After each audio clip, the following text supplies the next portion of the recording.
Welcome back to Hoops HD, everybody. It is very, very early in the morning, at least in the East Coast here. You've got me This is locked in our the bunker. Can you Championship let Week me out? video notebook, day number Let me out. 5.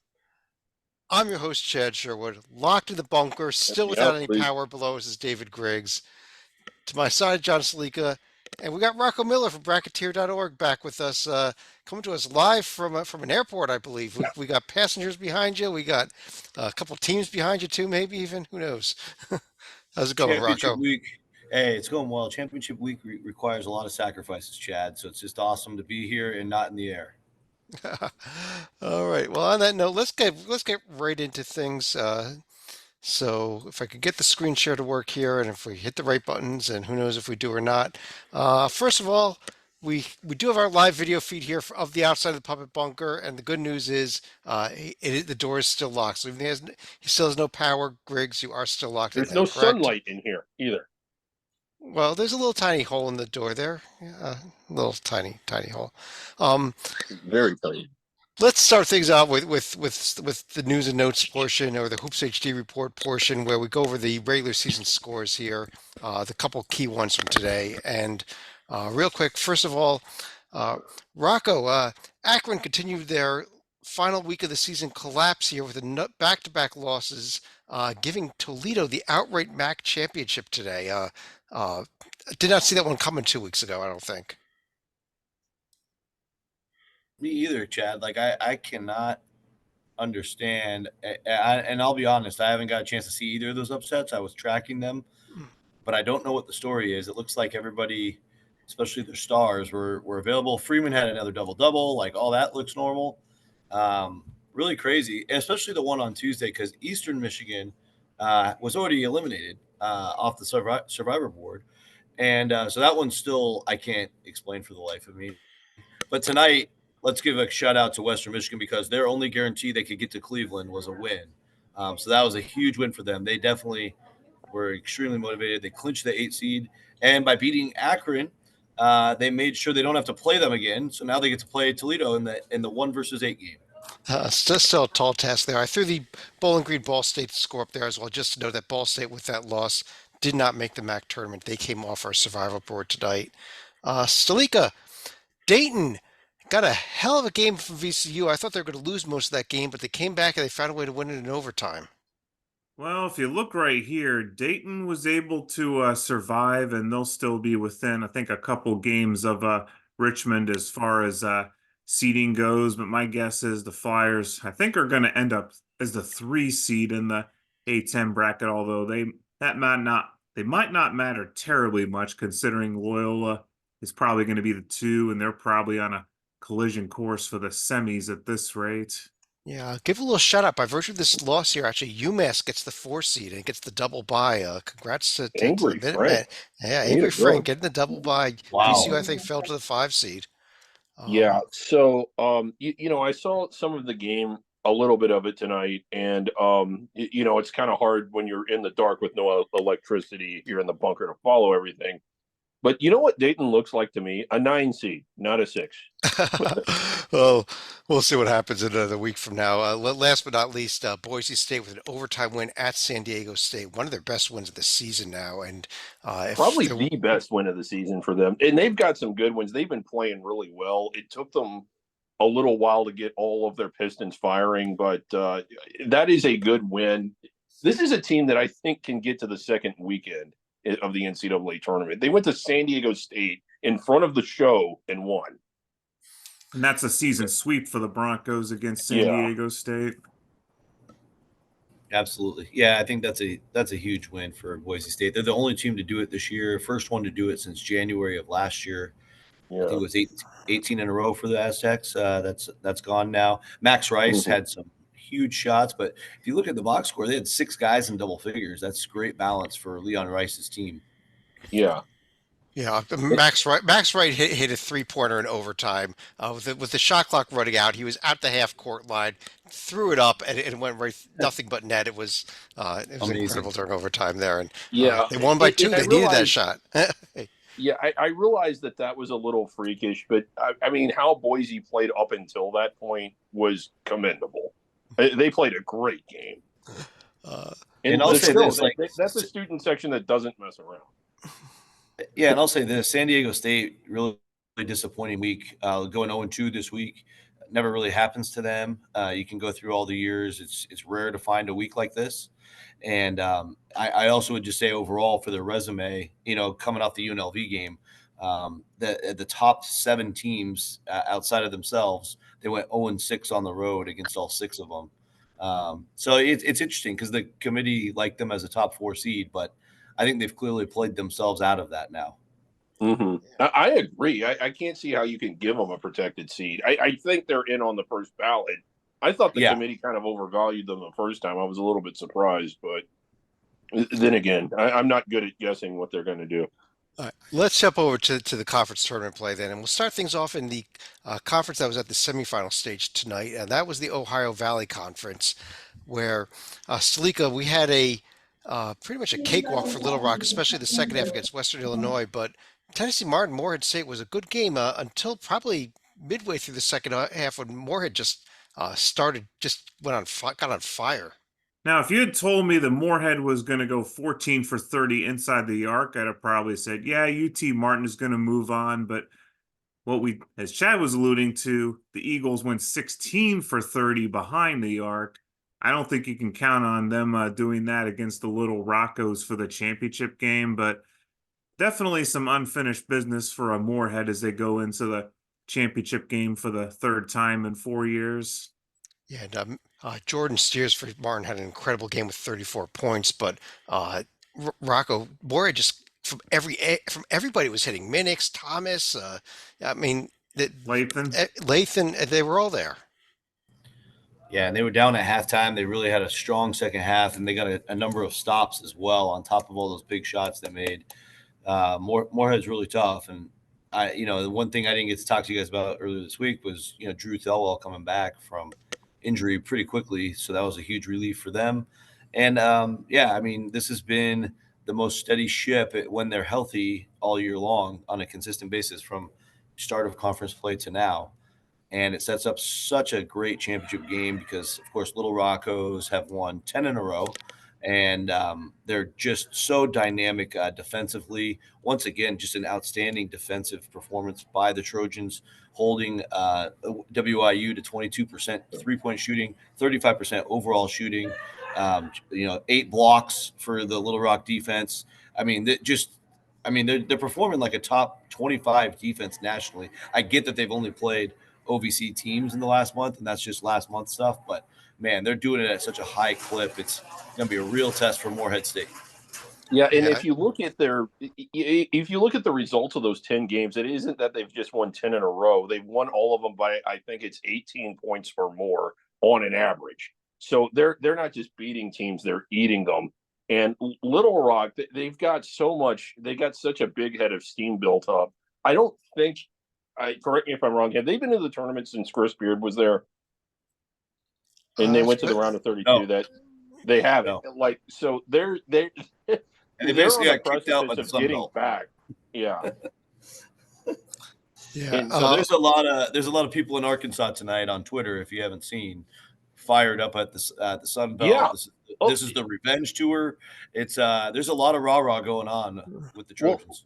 Another storyline for this team is that I want to say they had something ridiculous. It was 10 or 11 losses by 5, either in overtime or 5 points or less a year ago. Just frustration beyond belief. Didn't even make the OVC tournament last year. They didn't. And I remember thinking if they do get in, even if it's the 8 seed, they might win it because I think they must have set a record for most losses by 5 points or less in a single season. And for them to have that kind of frustration last year, they're certainly getting it out of their system this year. I mean, they just drilled them. I mean, it wasn't even a game. They just don't truck them. Let's run through some of the other conferences here. By the way, that will be the first conference championship game coming up tomorrow night at 8 o'clock. We'll get to it in a few minutes. It may not be the first automatic bid handed out, but we'll get to that in a little bit. Missouri Valley Conference, though, it was quarterfinal round day. Stalika, once again, for second night in a row, we had 3 snoozers and 1 decent game. Yeah, and the one decent game here being Northern Illinois, Northern Iowa against Belmont, and so it's going to be one of those rare days where chalk holds up in the valley. But I still think Indiana State and Drake both need to make the championship game if they're going to have any real shot whatsoever at an at-large bid. Yeah, Chad, do you remember how I said yesterday that that I thought this bracket might entirely collapse? It What I didn't meant quite to happen. say was that the chalk would hold. And quite frankly, Rocco, I think chalk holds for one more day. I think this Drake Bradley game could be a really good game, but I think we're on the collision course for that Indiana State Drake round 3 here. Yeah, it's certainly possible. I mean, Braid. Rocco, you're breaking up. Yeah, we lost Rocco there for a minute. Okay. Well, Sleek, let me get your thoughts there while we get Rocco back. Well, there was a little bit of an injury scare for Bradley towards the end of the game as one of their players took a bit of a hard fall near the opposing basket. Looked like he may have hit his head on the floor, but looked like he was okay. He was able to walk off on his own power. We'll have Yeah, I think to. he just got the wind knocked out of him. His head actually did not hit the floor, thankfully. But Yep, that's good to uh, hear. yeah, so we've got these two quarterfinals tomorrow. We're hoping for a good game in the first one. I think we get a good game in the second one. But Griggs, it was also quarterfinal round day today in the Big South Conference, and we had a couple fun and interesting games here. Uh, Maybe begin with the second game because it's one of our favorite rivalries of all time. It was Winthrop. It was Longwood. It was The Winwood Cup. the Winwood Cup. Your thoughts on that game and the other 3 games that we saw today as well? Because we saw a couple really good evening session games. Yeah, Longwood and Winthrop was competitive, but Longwood kind of stretched it out at the end. So a nice win for them. I don't think they go any further. High Point was sold out today, at least for the afternoon sessions. The arena, at first, I was like, how can you announce that? Because look at that empty section. I realized later that that was actually Longwood's section and they weren't playing yet. But the thing about High Point, when you look at the margin of victory, it's respectable. But weren't they down 22-6? They were down 16 and they ended up winning by 16. So They did, and I can give a shout here to Bodo Bodo. I think we got Rocco back as well, hopefully. yeah, But Bodo Bodo for High Point, 19 rebounds today, 10 of which were offensive boards. I mean, he was a monster against this Radford team. yeah.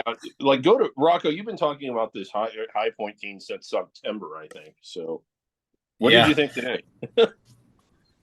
Well, it was a good battle in the first half. Radford was right with them, and then second half they really flexed their muscle. And Chad explained why. Bodo was a beast, but I think with talent like Hamilton and Duke Miles, it's just a different level than the rest of the league. The rest of the league's all mostly improved too, which is the crazy part. Yeah, I saw the talent there, and we didn't know what Huss could do as a coach. I liked him a lot as a head assistant for Creighton, and putting that system in place. well, they look like And crazy. They're crazy. yeah, that's how they play. They play the same way. They play the exact same Yeah, way. So, yeah. but it's phenomenal that they went from basically the bottom to the top in 1 year. I guess this is a sign of the times, really. Like, you can do this in 1 year. You can get a new coach. You can go to the portal and get dudes, and you can suddenly be worst to first over all these programs, like your Winthrops, your Longwoods, even Yeah. Radford for a couple of years has been building it up. And Asheville, who returned everybody that they, all their key pieces, and High Point's better than all of them. It's just amazing Yeah. to me. Asheville was my preseason pick, and God, did they sweat today? I mean, Yeah, They it was a sweated struggle. today, but Drew Pember, who is the best player in this conference, two Yeah. key threes late. He had 24 and 12 today. Wow. He had a great game, and that's why Asheville was able to survive being down late, 9 points late to Charleston Southern, coming back and winning this one. right. And same thing in the other game. Gardner Webb was down 10 in the second after Presbyterian and came back to win it. Yeah, Presby had a lead for if the object of the game was to have the lead for the majority of the 40 minutes, it would have been a blowout win for Presby. Like Gardner Webb had to come back and win that one. But what an exciting semifinal, which is tomorrow, because we sort of made this point. Like one of the narrative about the transfer portal was that a lot of teams at the what we call under the radar level lose their talent. But I think the inverse of that is also true. Like you've got Drew Pember, you've got those 2 and 3 guys at High Point, you've got high level guys that would start for the majority of teams ranked in the top 40 and the majority of P5 teams, and they're all in the Big South and they're all in the semifinal. I mean, this is just you got high caliber players there. I think we've got. I think High Point takes care of Longwood I tomorrow in do the early too. game, but Yeah. the late game should be a good one. Rocco, you think Yeah. Longwood's got a shot here? No, none. Okay, you're on No, mute, but I think Rocco. the late game's a good one. And High Point never been to the NCAA tournament, correct? Yeah, sorry about that. Yeah, correct on that. I was just going to say Longwood just beat High Point last Saturday in the season finale. Again, High Point had it locked up, so that might have mattered, but it was a good game. It's not like High Point didn't try. 74-72. And then the interesting thing about the Asheville Gardner-Webb series is Gardner-Webb swept them. So, I mean, we've got a lot of outcomes that could come out of these 2 games. Well, Gardner-Webb was my pick going into like when we did the preseason to win the tournament. If I were to get to pick again, it would be High Point. They're at home and they are at home. Yeah. Okay.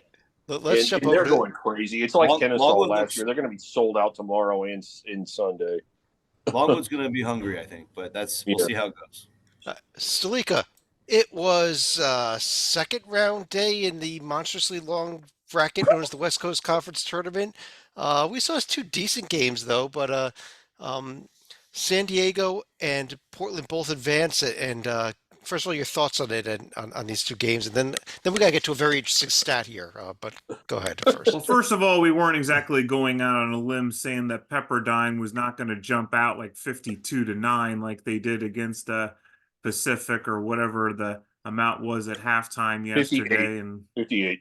But yeah, this was a defensive slugfest, and Lavin and his Toreros will eventually move on against a Santa Clara team that kind of finished on a bit of a downward spiral. Wouldn't surprise me if San Diego potentially gets a Saturday win, but Portland, they at least get their 1 win in the nightcap out of their belts, but probably not going to be moving on against USF.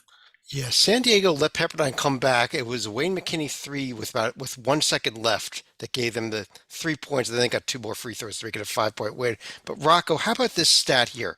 San Diego, the entire second half of the game, had 0 2-point field goals for the entire second half and won the game. Wow, I did not realize that until you said it. Yeah, I saw that as well. I think I put a tweet up that they ordered a drink called the Pacific for the second half. Obviously talking about how Pacific played in the first half yesterday. But, yeah, that was amazing for Pepperdine to play 2 games in this tournament and have 2 halves like that defensively for a team that's usually miserable defensively. And then they still lost tonight. They couldn't score more than – and then the other crazy thing tonight was before the game had actually officially ended, Joe Tipton from Tipton Edits puts out that Javon Porter is already in the portal. I had never seen a portal announcement while the player is still on TV on the court. Well, wait a minute. Okay, the announcement was that he was going into it. He can't. Is he graduating or is he a grad player? He can't be in it yet. Well, the announcement came out, but whether it was proper He's or a not, sophomore. He's a sophomore. Yeah, so probably was a little bit improper. He's going to be in it. Yeah. Yeah. Okay, we just like if you're a coach and you're listening, don't contact him yet. He's not in there yet. Right. Okay. Let's jump over to the SoCon here. We had a pair of first round games. Neither one Griggs was very competitive, really, but Mercer and East Tennessee State did exactly what we thought they would do. And maybe the bigger question of this league is, what do you think about these 4 games tomorrow? Well, none of them are Citadel versus VMI, which is all I really want to watch. Well, that's the 9-10 consolation game tomorrow. That's I mean, if we could get a consolation game, I think Samford might get a battle from Mercer, but I think they'll get through tomorrow. I don't know if they'll get all the way to the final, but all of them look pretty competitive. I'm big on Greensboro. Chattanooga again certainly finished strong, and I like Samford. I guess I'm going to go chalk. In Western Carolina was a great story early in the year. They kind of lost some of their footing, they're in some of their steam, but they're still really good. I think the games are good tomorrow, but if the chalk holds, that's an amazing semifinal. Well, Rocco, Mercer did beat Samford once this year. I played them well the second time. I would not be shocked to see an upset there. In fact, I would not to be other than the Greensboro game. I could see three upsets in this. This is the tournament that blows up tomorrow.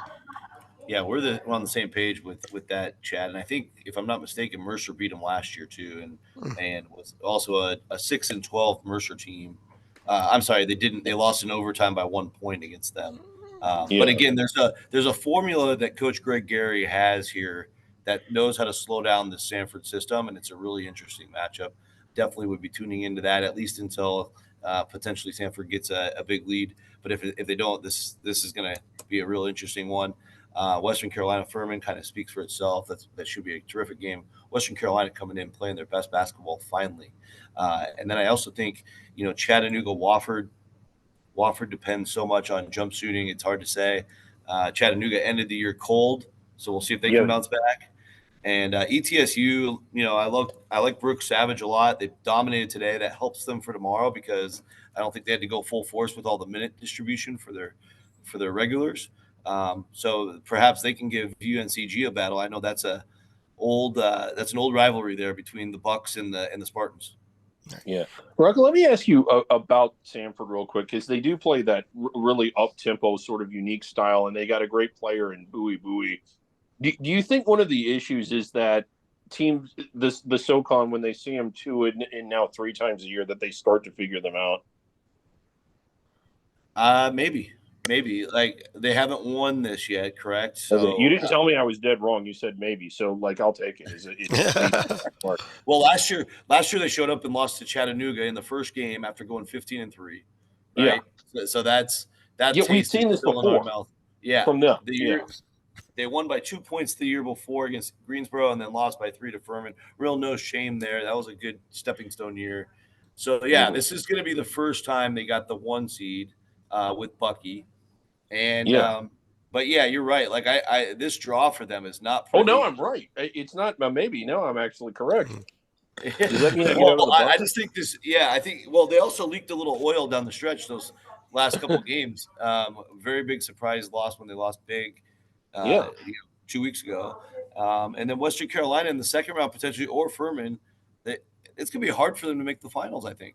It will be. I think that if they were to, and this is sort of one of those things when you're playing in your conference, and it kind of gets, the familiarity is a little bit of an equalizer. I think Samford, if they were to get to the tournament, the NCAA would be so much fun to watch against anybody in the round of 64, but they're going to have a hard time getting there because a big part of beating them is figuring them out. And I think the SoCon has a lot of the teams in the league. Yeah.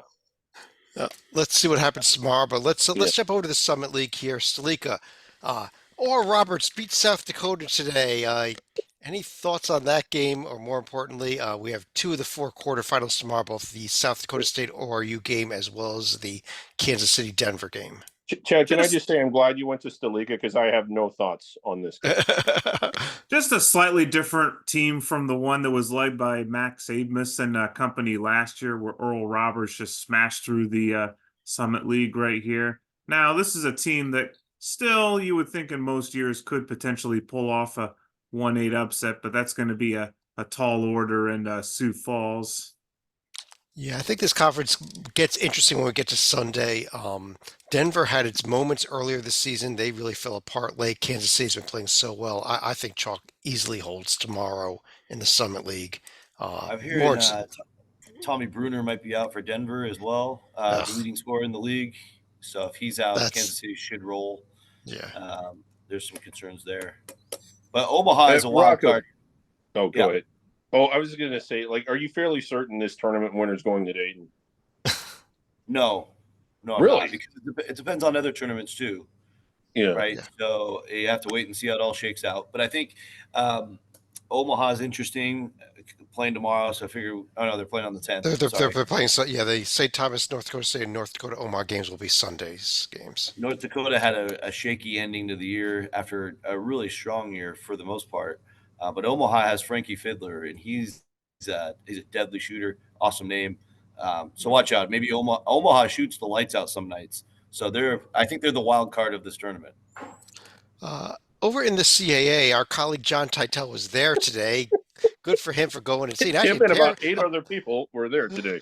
but Griggs, he actually got a pair of really good games. I mean, they are fairly meaningless games, but Bill and Mary at North Carolina T was close for a while. Bill and Mary Yeah. pulled away late, but the Elon Hampton game was a real fun one, back and forth. It took a winning shot with 5 seconds left by Kyrie Smolin for Hampton. Yeah, and I believe there were multiple lead changes in the final minute of that game, there were lead changes all throughout. It was just, I mean, from an entertainment value, standpoint, it was a great game. Sleeka, what do you think about these 4 games tomorrow? Monmouth Campbell, Towson against Bill and Mary, Stony Brook against Northeastern, and Delaware against Hampton.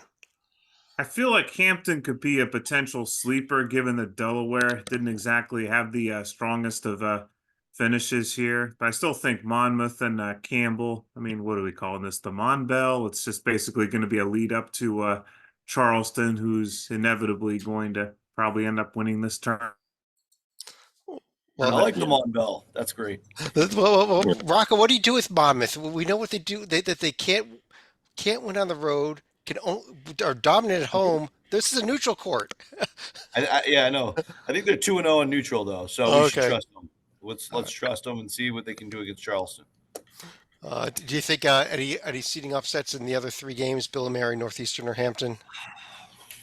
Probably not.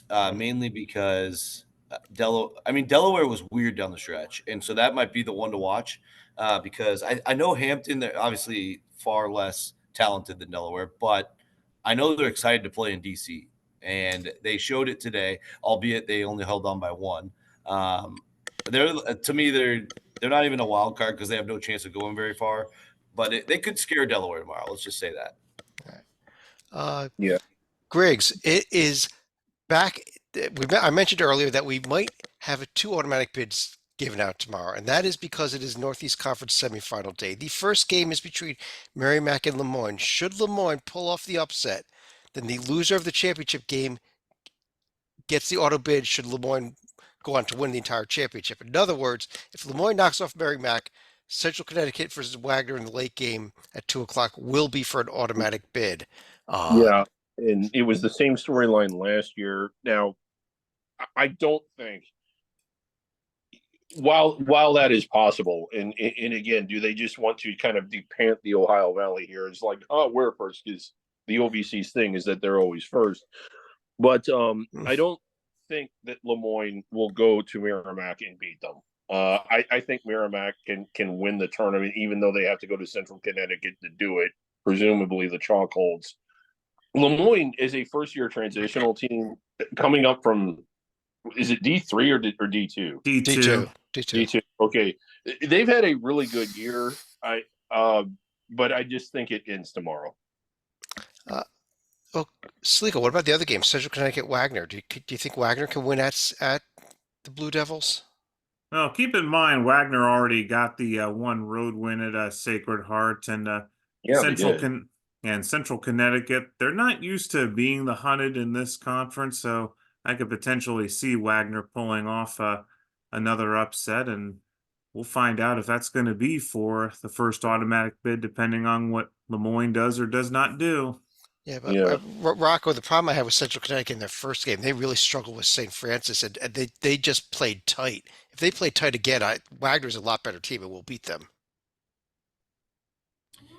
Yeah, Wagner's just full of toughness. They just bring energy to every possession, whether it's defense, offense, regardless, right? So, did you watch the Sacred Heart game in the first round? It was all about grit, toughness, holding them to 57 points. So we'll see if they can do it again. Central Connecticut too. Every time I see them play, especially at home, I gotta find out, Rocco. What are they screaming about behind you there? I think the Blue Devil just arrived here at the airport, ready for action tomorrow, 2 p.m. Yes Network. Don't miss it. But I think I think Central Connecticut. Every time I watch them, even the game I covered with them with Merrimack, it always comes down to the last minute. I don't know what it is. Maybe I know they've had other scores besides the games I've watched, but I just feel a very tight game here. Especially, I think both teams will know if somehow Lemoyne pulls it off. they'll know by the time they play, right? Because Lemoyne's first. Yeah, So it's the first game. that's going to add. It's going to feel like a championship game if somehow the Dolphins win. It is a champ. Well, technically it's not, but practically it is. That is the auto Practically it bid, is. and we saw the Yeah. same thing in this conference last year when Merrimack won the game, and then it was Fairleigh Dickinson storming the court in the semifinal because they got the auto bid and then lost at Merrimack. Absolutely. Let's jump over to the Sun Belt. Rocco, let me stick with you. It Last is thing. Oh, go ahead. I just want to mention Lemoyne still has a chance to host the championship game, which is incredible. That's amazing. Merrimack hosted it last year as a transition. Rocco, it is quarterfinal day in the Sun Belt, and we finally get the big dogs in play here. App State against Georgia Southern, Arkansas State against Louisiana, James Madison against Marshall, and Troy against Texas State. Your thought on these 4 games? I'm excited. Georgia Southern comes in with really nothing to lose. They've been getting better after that brutal 0-12 non-conference. They battled in conference. The last time they played App State, I pretty much watched the entire game.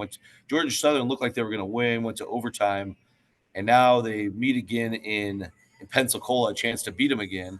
Not too far from Statesboro. Maybe they'll get some rowdy Eagles down there to back them for an upset. So, and it's one of those early morning games where maybe App State comes out cold. That could get real interesting. I think in the Ark State Louisiana game, Ark State had a pretty good end of the year.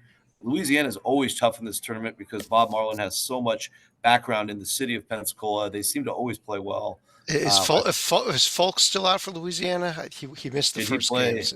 He did not play in the first game, so that could hurt a little bit. That's problematic. Yeah, because Arkansas State's really solid across the board. So you got to have all your horses against them. So we'll see how that plays out. We'll look for an injury update in the morning. James Madison should cruise past Marshall. Marshall entered this thing on a 7-game losing streak. I'm surprised they beat Georgia State, but we know what Marshall is. It's so many 3-pointers, and if they get hot, it's dangerous. And I know they don't like James Madison, so never say never. And then I think Texas State, they've come in really hot to this tournament. They should have probably lost to Old Dominion, as we know, but now they've got new life, and they love that against Southern Miss. Now they had a day of rest, which they absolutely needed, and they come back against Troy, who hasn't played yet. So that'll be a pretty interesting game, I think. Trying to make this semifinals as 11 seed for the 2nd straight year. Texas State also. I would not be surprised. They finished really hot too down the end of the season. And I think to Rocco's point, it's not like they're having to win like 3 games in a row in 3 days the way this bracket is set up. Well, now they will. Saturday, Sunday, Monday. Now they will. Here on out. Yeah. Rocco, I got a question for you. At a macro level, you have a pretty good track record of guessing the committee. If James Madison and App State avoid losses tomorrow because they're playing fairly weak opponents, are they on the bubble? Are they inside the bubble? Will the committee select one of them if they don't win this conference tournament? Because they both have really good profiles, and beyond that, they're just both really good. Like App State beat Auburn. James Madison went to Michigan State and won. And I know that they've had slip-ups, but they're really good. Aren't they better than some of the crap that's on the bubble on the court? I full-heartedly believe they are, absolutely, and they're very good. I saw them in person when they won at the Cajuns, which was a crazy night. But I think it's not easy to go to the Cajun Dome and win. They did. No, a lot of good teams would lose there for sure, especially when they're full strength. But I guess I'm in the minority still, but I still have James Madison in my field going to Dayton. I think the formula for them is you get to the championship game. That gives them 29 wins. Nobody's ever been left out with 29 wins. Plus, it's not like they're just some random 29-win team. They're a team that won at Michigan State. They have something extra besides, just a garbage schedule. I get they have 20 quad 4 games. Appalachian State, I think, absolutely needs to win this tournament. I know they beat Auburn and JMU twice, but they have 5 subpar losses. And to me, that's the bad outweighing the good, unfortunately for them, because they too are good enough to be very dangerous in the NCAAs. It's just they're not in a position to be selected, in my opinion. Yeah. Okay, let's jump over here, Salika. Let me bring you back in for the move over to the America East. It is quarterfinal round day. The first time we've seen the America East in play on campus sites. Albany's at Vermont, Binghamton's at New Hampshire, UMBC's at Lowell, and Maine is at Bryant. Do you see any upsets? I think Vermont is going to cruise right here. I think UMass Lowell better be on their guard because this is another team that hasn't exactly been playing their best ball down the stretch. And I think Maine was one of the reasons why you could also be looking for another potential upset bid right here. So wouldn't surprise me to see both 6 and 7 win. Wow, that's a bold call there, Griggs. What do you think? Well, in the preseason podcast, I said that Maine was going to make a lot of noise in this conference. What I meant to say is that they're going to finish sixth and lose at Bryant in the quarterfinals. Okay. How about this event as a whole here, Rocco? What do you think? Who do you think wins this? Is this just Vermont's tournament this year, or can they be knocked off? I think it's Vermont's tournament, but I think there are some interesting variables. I think Bryant could be a team to watch. Lowell, I don't think they're still 100%. I don't think Koulibaly's playing. Probably not going to count on them. So, yeah, and New Hampshire really struggled down the stretch. I'm surprised they even held on to get the 4. I like UMBC as a wild card. I like Maine as a wild card, but Maine has to play Bryant. But in the end, it's probably going to have to be Vermont. They're just head and shoulders better than the rest. Bryant has the talent to maybe beat them. I don't know if anybody else does. Yeah, Griggs, you agree Vermont's tournament? Yeah, I mean, if this were debate class in high school, and my assignment was to make an argument for other teams, I could do it for You'd the sake. fail. Yes, you'd fail. Vermont is it's clearly they're clearly the best team, and they're at home all the way through. I'm still waiting. I like I'm still waiting for the day that Maine finally gets to host a game just so we can play on a weird floor that's misaligned. Yeah. I do, Chad. I do like Binghamton in a small upset tomorrow. Yeah, I agree. I agree that Vermont wins this event. One more here. One more conference starting tomorrow. Griggs, it is opening round day in the Big Sky tournament with the 9-10 game between Idaho and Sacramento State and the 7-8 game between Northern Arizona and Idaho State. Any thoughts at all about those two games? Yeah, I think the winners will lose in the quarterfinals. Okay. Since this is the first time we've looked at the Big Sky, who wins this conference tournament? I am dying on this hill, and I'm going to die on this hill. They're the 4 seed. They've been grossly disappointing all year long. I'm still picking Weber State, even though they finished 4th. They're the most talented. They have the best win. They won at St. Mary's. I think in a tournament setting, if they finally get their ducks in order and get their stuff together, they can win it. There's no denying that Eastern Washington was clearly the most impressive, most consistent, most accomplished team. But I still think Weber State can win this.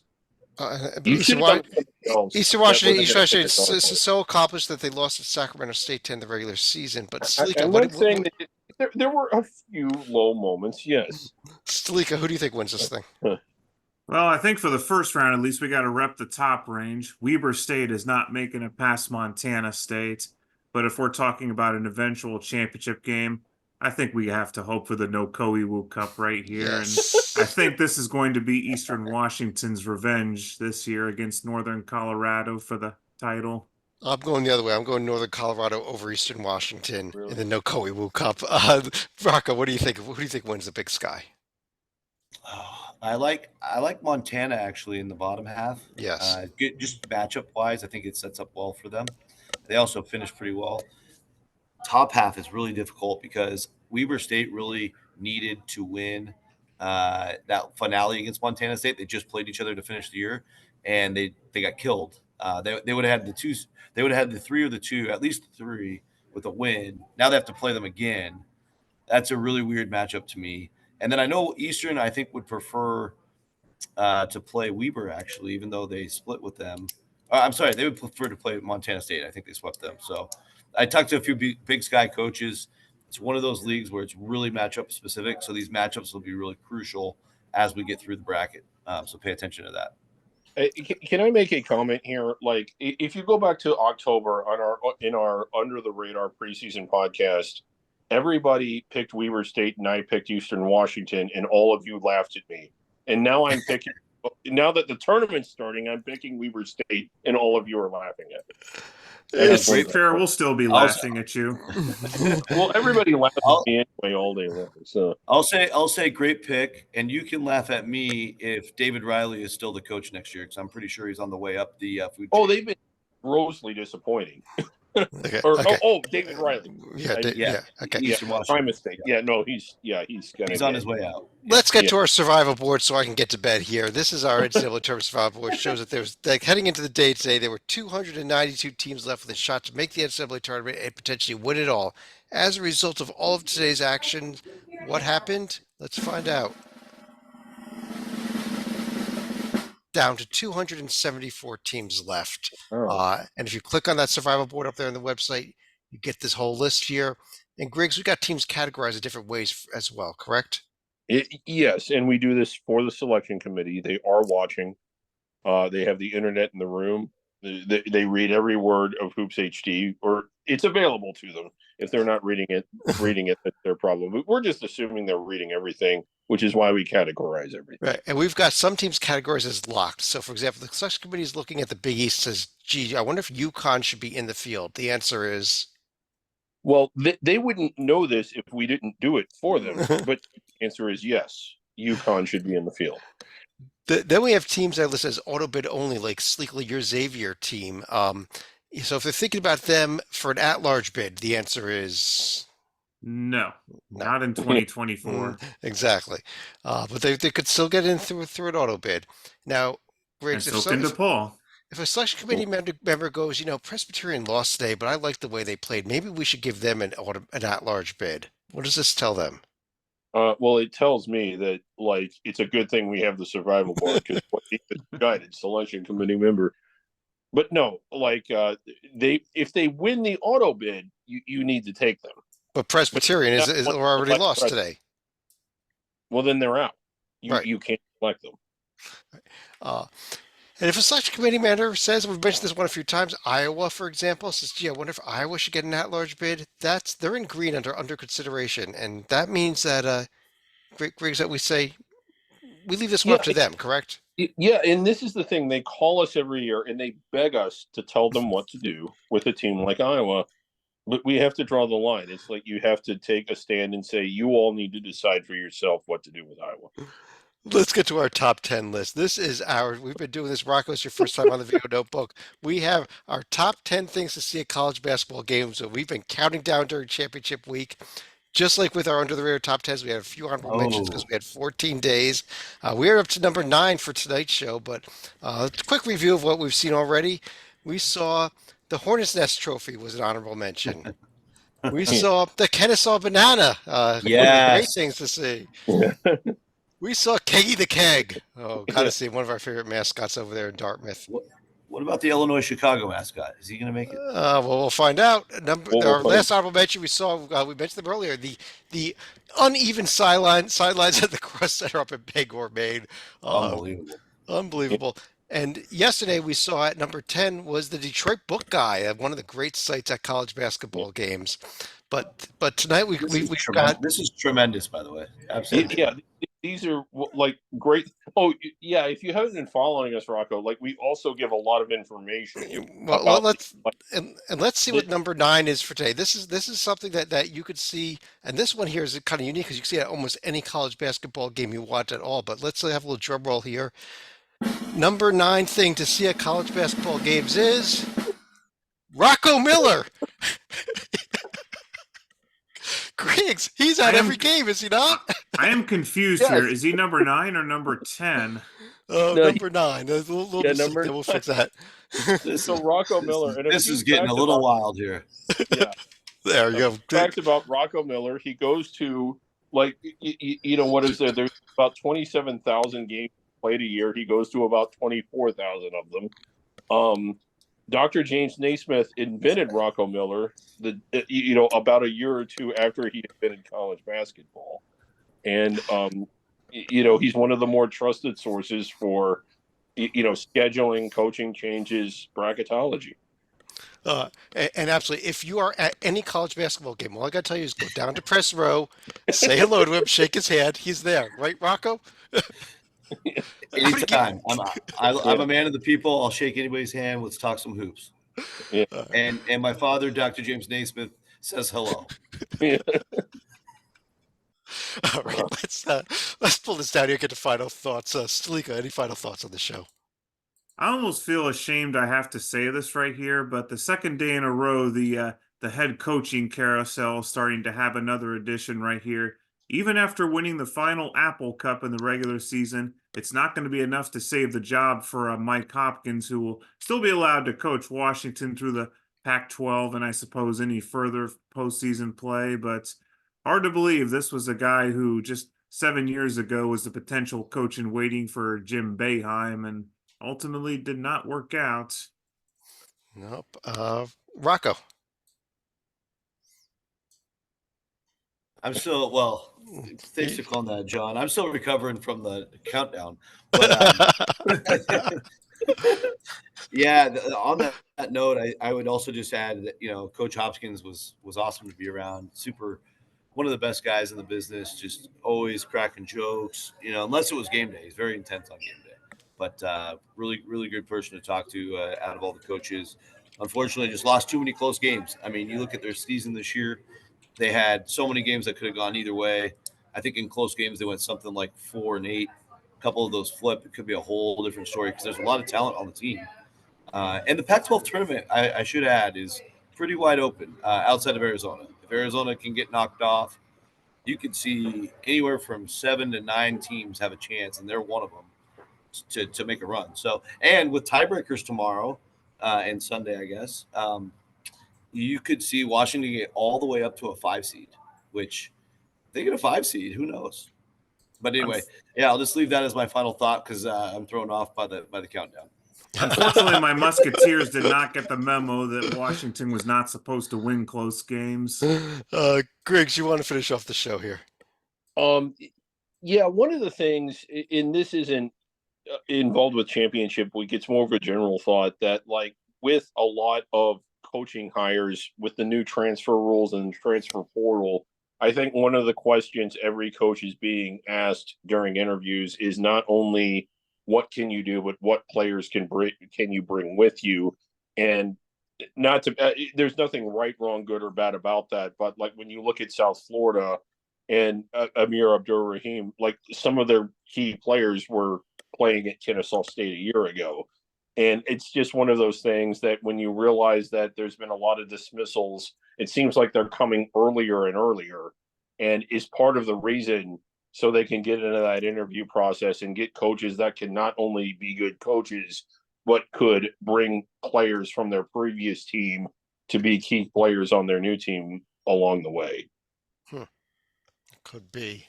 And we'll see because this is coaching carousel season as well. We'll try to keep you updated on any of the further news.